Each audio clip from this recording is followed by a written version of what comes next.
différencie des architectes? Alors, chez Comme on travaille, nous ne sommes pas des architectes. Nous avons des formations en sciences sociales, en urbanisme et en sciences politiques pour ce qui me concerne. Et nous exerçons le métier de consultante et de facilitatrice en intelligence collective. Nous avons pour habitude de dire que nous nous concentrons sur le volet humain des projets d'aménagement de bureaux. Alors bien sûr, aucun architecte vous dira que son travail n'est pas humain. Du coup, je vais détailler un peu plus ce que je veux dire par là. Nous intervenons de 3 manières. D'abord, pour analyser un contexte social et organisationnel d'entreprise. L'idée, c'est de mettre en exergue ces enjeux et de bien le comprendre, ce qui est essentiel avant de se lancer dans un projet d'aménagement. Nous utilisons pour cela les outils de la sociologie qui vont permettre de produire un état des lieux préalable au projet. La deuxième manière, nous intervenons pour animer des ateliers, qui sont des moments lors desquels les acteurs de l'entreprise vont pouvoir s'inspirer sur les nouveaux espaces de travail, réfléchir et surtout se mettre d'accord sur ce qu'ils veulent. Nous utilisons ici nos compétences de facilitation et d'animation d'ateliers. Enfin, nous intervenons pour animer et aider la communication autour du projet en produisant des contenus pédagogiques, clairs, et ainsi vraiment aider l'appropriation du projet par les salariés.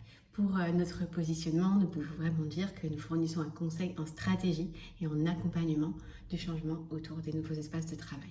Le fait d'être complètement indépendant des aspects techniques et bâtimentaires, qui sont la première donnée que va prendre en compte l'architecte, ça nous permet de challenger les propositions des architectes en gardant toujours les aspects humains, organisationnels et RH en tête et surtout en étant les garants de l'expression des salariés, de ce que les salariés ont proposé pour le projet.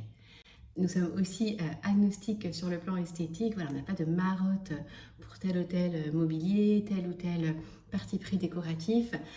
On essaie vraiment de toujours garder en tête l'usage et de garder le prisme du salarié et de sa compréhension du projet comme boussole. Nos compétences d'analyse, de rédaction, de vulgarisation des nouveaux modes de travail nous permettent aussi d'aller beaucoup plus loin dans la prise en compte de cette dimension organisationnelle et sociale.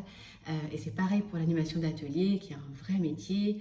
Produire des plans, s'assurer de la viabilité technique d'un projet, ça prend beaucoup de temps, c'est aussi un métier en soi. Et d'ailleurs, il y a plein d'architectes avec lesquels nous travaillons qui n'aiment pas spécialement l'animation d'atelier ou la conduite d'entretien et ils sont ravis de nous laisser faire à ce moment-là. Alors, généralement, pour les phases les plus amont des projets, le cadrage, l'audit organisationnel, c'est nous qui allons être les plus présents. Les architectes se concentrent sur l'audit technique du site. Dès lors que nous allons aborder les phases de co-design, nous aimons intervenir en co-animation avec les architectes. Nous, de notre côté, on va apporter toute l'ingénierie d'animation que nous avons développée chez Comme on travaille. Et du côté des partenaires, cela permet de répondre aux questions techniques, d'apporter des visuels d'inspiration et surtout de retranscrire fidèlement les résultats de l'atelier dans les plans par la suite.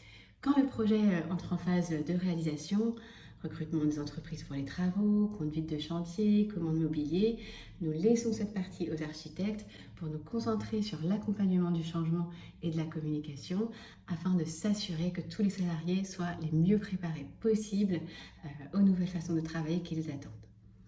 Tous nos clients disent vraiment apprécier ce binôme par la complémentarité qu'ils y trouvent et l'assurance d'avoir apporté un soin identique aux aspects techniques et humains de leur projet d'aménagement. Contactez-nous et on en discutera ensemble.